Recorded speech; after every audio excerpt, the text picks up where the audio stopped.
Ayun no, kaldereta oh. Kaya po na wala sa...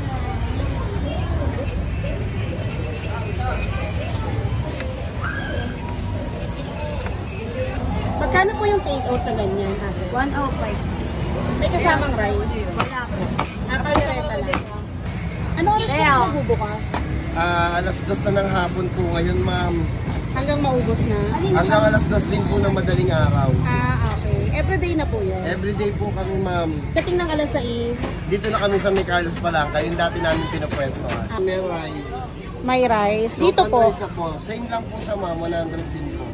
Okay po. Sige po, isang order sa kaldereta.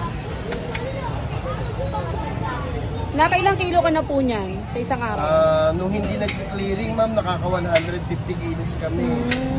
Ngayon medyo humina, nakaka 90 to 100 kilos na lang po kami every day. 100 pesos na kaldereta. Yan, walang vlogger tayo dito, ma'am. Same lang bigayan. And ito yung kaldereta friend ni Angelita. So finally matitikman na natin. 100 pesos, may kasama na tong chow fan.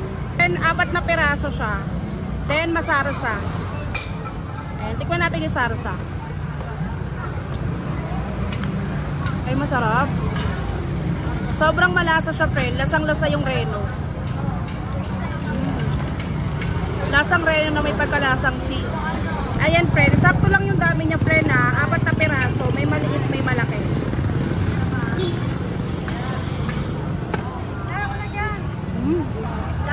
Malambot.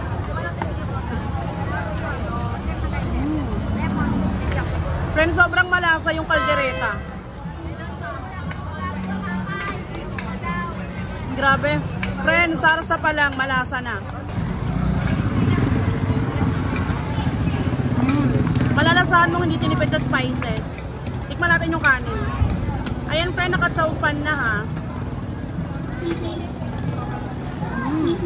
Mainit pa. Grabe, sarap ng kaldereta nila, kaya pala trending. Hindi siya for the hype lang.